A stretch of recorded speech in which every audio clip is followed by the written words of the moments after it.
Welcome to G Fun Facts Online. For billions of years, the rules of biology were absolute. Extinction was the final, irreversible period at the end of a species' evolutionary sentence. When the last woolly mammoth exhaled its final breath on Wrangel Island roughly 4,000 years ago, or when the last dodo was hunted to oblivion in the forests of Mauritius in the 17th century, the ecological doors slammed shut on their existence. But today, standing at the bleeding edge of synthetic biology, genomics, and ecology, humanity is rewriting those rules. Welcome to the era of paleogenetics, a field that has aggressively transitioned from the speculative realm of science fiction into living, breathing reality. The goal of paleogenetics is no longer just to sequence the degraded DNA of long-dead creatures for historical curiosity. Instead, the focus has shifted to de-extinction, or more accurately, species proxy creation. The ultimate aim is massive in scope.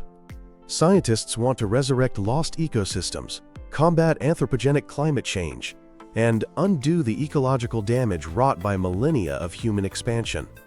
By merging ancient DNA recovery with cutting-edge CRISPR genome editing, scientists are not just aiming to put extinct animals in zoos, they are building the ultimate ecosystem engineers. To understand how a species is resurrected, we must first dismantle the Hollywood myths. You cannot extract perfectly preserved blood from prehistoric amber, nor can you simply inject a complete extinct genome into a modern egg and clone it. DNA is an incredibly fragile molecule. The moment an organism dies, cellular enzymes and environmental factors immediately begin cleaving the DNA into millions of microscopic fragments. Over thousands of years, these fragments degrade even further, suffering from severe chemical modifications. One of the most common issues is the deamination of cytosine to uracil, essentially a chemical process where the very letters of the genetic code warp and decay over time. As a result, recovering ancient DNA from Pleistocene permafrost or fossilized bones yields a highly fragmented genomic jigsaw puzzle. Paleogeneticists are tasked with sequencing these millions of tiny fragments and mathematically aligning them against the intact reference genome of the extinct animal's closest living relative. Given the evolutionary divergence between an extinct species and its modern cousin, there are inevitable gaps and false positive single nucleotide polymorphisms, or SNPs. Because of this, the modern scientific definition of de-extinction does not mean creating a 100% identical genetic replica. Instead, it involves mapping the genomic limits of de-extinction and identifying the specific genes responsible for the extinct animal's unique core traits. Once these target genes are identified, things like those dictating thick hair, subcutaneous fat layers, small ears to prevent heat loss, and cold-adapted hemoglobin in mammoths, scientists use CRISPR-Cas9 multiplex genome editing. This revolutionary tool allows them to painstakingly splice these ancient traits into the living cells of the modern relative. What emerges from this process is not a perfect clone, but a functionally equivalent proxy. It is a modern species engineered to look, behave, and ecologically function exactly like its extinct ancestor. The absolute driving force behind this biological revolution is Colossal Biosciences. Based in Dallas, this biotech firm was founded in 2021 by visionary entrepreneur Ben Lamb and renowned Harvard geneticist George Church. What began as a highly publicized startup has rapidly mutated into a scientific titan. By late 2025, Colossal achieved decacorn status, becoming Texas' first private venture valued at over $10.32 billion. This astronomical valuation was cemented in September 2025, following a massive $320 million Series C funding round. This included a $120 million extension with participation from the U.S. Innovative Technology Fund, Bob Nelson, and legendary filmmaker Peter Jackson. To date, Colossal has raised over $555 million, building an unprecedented war chest dedicated to conservation and genetic engineering. The company's rapid expansion is not merely financial. Colossal now employs over 193 scientists across cutting-edge facilities in Dallas, Boston, and Melbourne. In 2025, the firm made aggressive strategic acquisitions, absorbing the TIGRR lab at the University of Melbourne to launch Colossal Australia, led by Chief Biology Officer Andrew Pask. They also acquired Viagen Pets, the global leader in animal cloning technologies, boasting over an 80% success rate. With Beth Shapiro, a true pioneer in ancient DNA, serving as chief science officer, Colossal has assembled an unparalleled brain trust. Their mission is to revive the woolly mammoth, the thylacine, or Tasmanian tiger, the dodo, and the dire wolf. The theoretical promise of this paleogenetics brain trust crystallized into breathing reality in April 2025. In what was widely heralded as a watershed moment for de-extinction, Colossal Biosciences announced the birth of 3 genetically engineered dire wolf pups named Romulus, Remus, and Khaleesi. The dire wolf, a fearsome apex predator that vanished from North America roughly 12,500 years ago, was brought back through a masterful display of genetic engineering. Scientists managed to extract ancient DNA from a 13,000-year-old tooth and a 72,000-year-old skull fragment. By comparing this heavily degraded genetic material to the genomes of modern canids, researchers were able to isolate 14 specific gene sequences entirely unique to the extinct dire wolf. Using targeted CRISPR editing, these ancient gene sequences were spliced into the DNA of the gray wolf, which was chosen for its evolutionary proximity.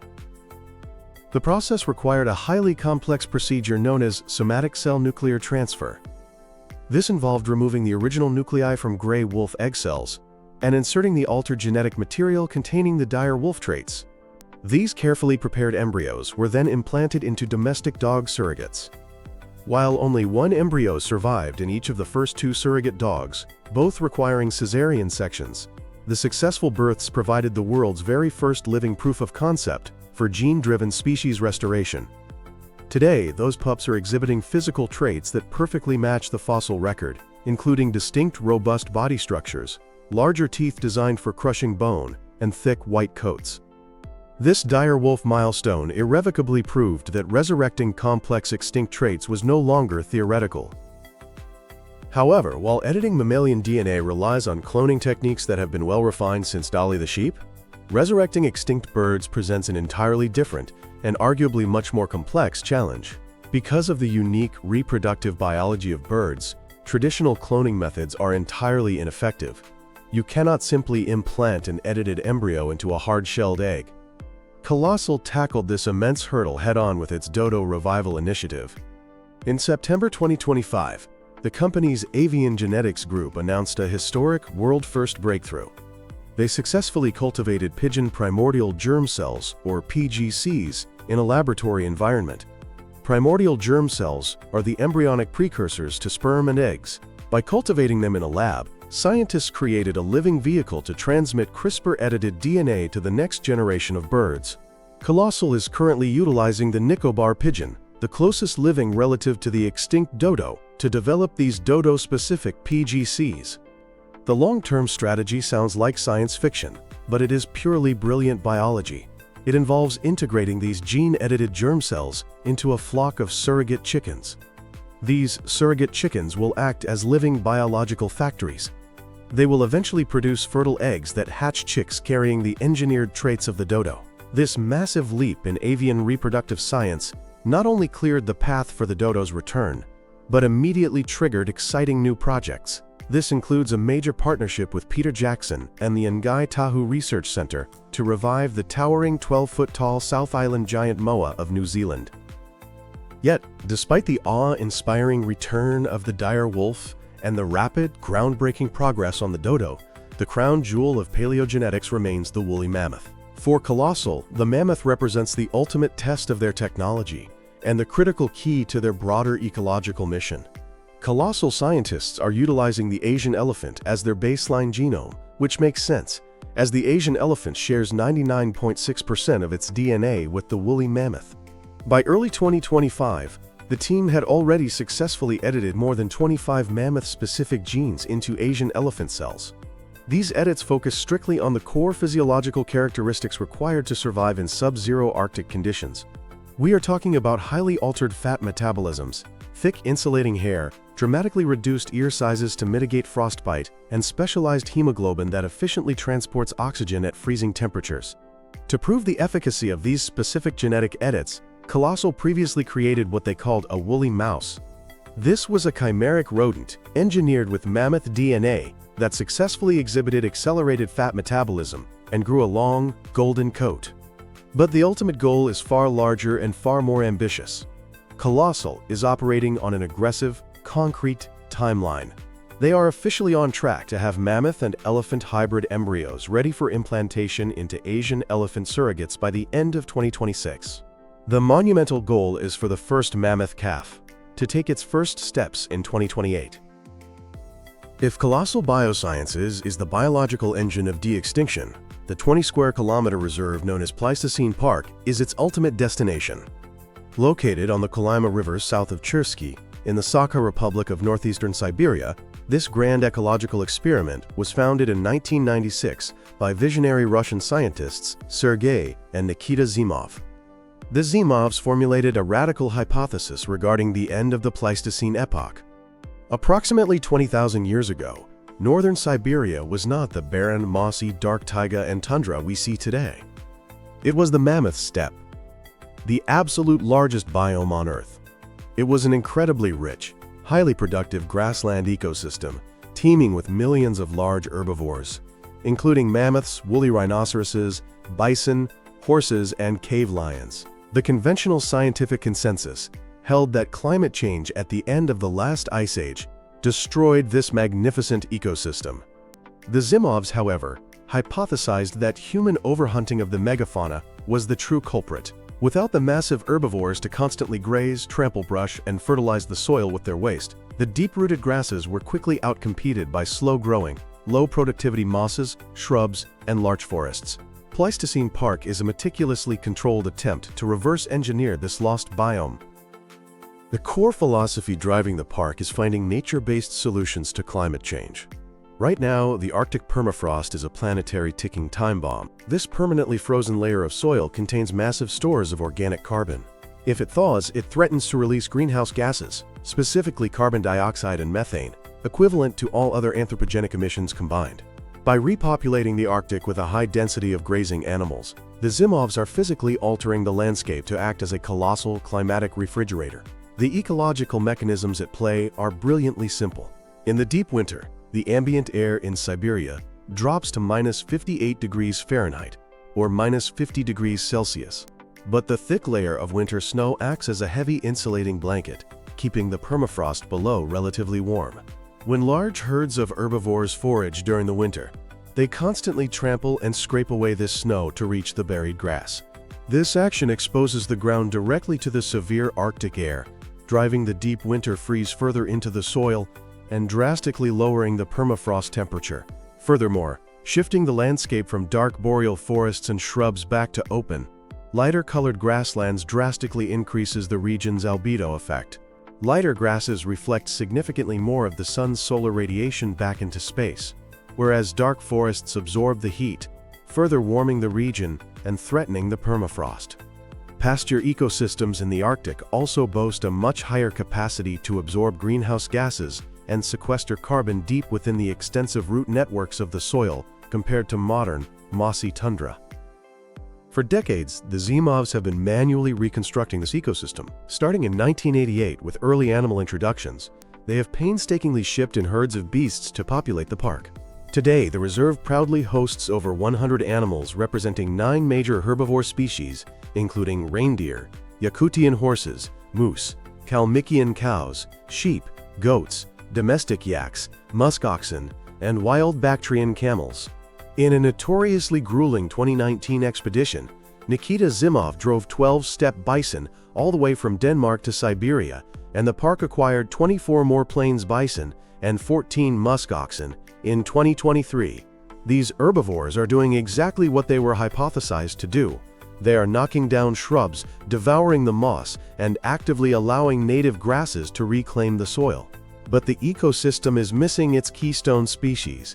It is missing the biological bulldozer. It is fundamentally missing the mammoth. This is exactly where the grand visions of Pleistocene Park and Colossal Biosciences seamlessly intersect.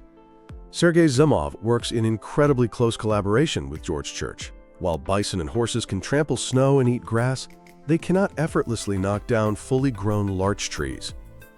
a 6-ton, cold-adapted mammoth proxy can. When colossal mammoths are born and reach maturity, the master plan is to rewild them directly into Pleistocene Park. There, they will serve as the ultimate ecosystem engineers, violently uprooting the encroaching boreal forests, mass fertilizing the soil with tons of their nutrient-rich dung, and actively maintaining the vast expanses of the resurrected mammoth steppe. As the 2028 timeline for the first mammoth calf rapidly approaches, paleogenetics has ignited a fierce, multifaceted debate across the global scientific community. The International Union for Conservation of Nature, or IUCN, developed strict guidelines in 2016 for the revival of species. They notably avoid the term de-extinction in favor of proxies, acknowledging the hard truth that no gene editing technology can reproduce an exact, behaviorally identical replica of a lost animal. Critics of the movement raise profound ecological and ethical questions. If you de-extinct an individual, how will it successfully adapt to a modern ecosystem that has evolved for millennia without it? Is it ecologically responsible to introduce engineered megafauna into the fragile Arctic, or is this merely a dangerous exercise in high-tech hubris? Some prominent conservationists argue that spending hundreds of millions of dollars to resurrect a mammoth or a dodo is a massive distraction from the urgent, pressing crisis of saving the thousands of currently living species teetering on the brink of extinction today. They argue that humanity is treating extinction as a reversible inconvenience rather than a permanent tragedy, potentially alleviating the moral guilt of our ongoing habitat destruction. However, the passionate proponents of paleogenetics counter with a powerful moral imperative argument. As Beth Shapiro, Colossal's chief science officer, succinctly stated, "We are an evolutionary force at this point, and we are deciding what the future of these species will be." With humanity having explicitly driven these species to extinction, as overwhelming archaeological evidence points heavily to human spears ending the mammoth's reign, we bear a fundamental, inescapable responsibility to use our technology to restore what we directly destroyed. Furthermore, the technological spin-offs generated by this de-extinction research are already providing massive, highly tangible benefits to modern conservation efforts. The very tools used to create the dire wolf are actively being deployed right now to save existing endangered species. For instance, Colossal recently successfully cloned a litter of 4 healthy red ghost wolves, providing a critical, badly needed genetic lifeline for this critically endangered canid. Additionally, the Colossal Foundation, the company's $100 million nonprofit conservation arm, is actively leveraging its genomic research to develop an mRNA vaccine for the deadly elephant endotheliotropic herpesvirus, or EEHV. This is a brutal disease that devastates modern elephant populations globally. The vaccine derived from this mammoth research is currently undergoing active trials at 5 major U.S. zoos. By mapping the complex genomes of extinct birds, the avian team has also generated vital high-quality reference genomes for highly endangered modern species, including the tooth-billed pigeon and the Rodrigues solitaire. The resurrection of ecosystems through ancient DNA is no longer a fringe theory relegated to the colorful pages of speculative fiction. It is a heavily funded, scientifically validated, and rapidly accelerating reality happening in labs right now. The miraculous birth of the dire wolf pups in 2025, the historic cultivation of dodo relative germ cells, and the impending birth of a mammoth proxy in 2028 all represent a monumental paradigm shift in our relationship with the natural world. We are moving steadily past the Anthropocene, an era defined almost entirely by humanity's destruction of biodiversity, and stepping tentatively but bravely into an era of synthetic restoration. By merging the degraded frozen ghosts of the Pleistocene with the breathtaking precision of modern CRISPR technology, paleogenetics offers a profoundly audacious hope for the future. If we can successfully rebuild the mammoth steppe, lock the ticking carbon bomb of the permafrost deep beneath the trampled winter snow, and watch 6-ton titans walk the earth once more, we will not just be playing God. We will be taking profound responsibility for the garden we so carelessly trampled. The extinct are returning, and with them, the very real possibility of a cooler, wilder, and immensely more resilient planet.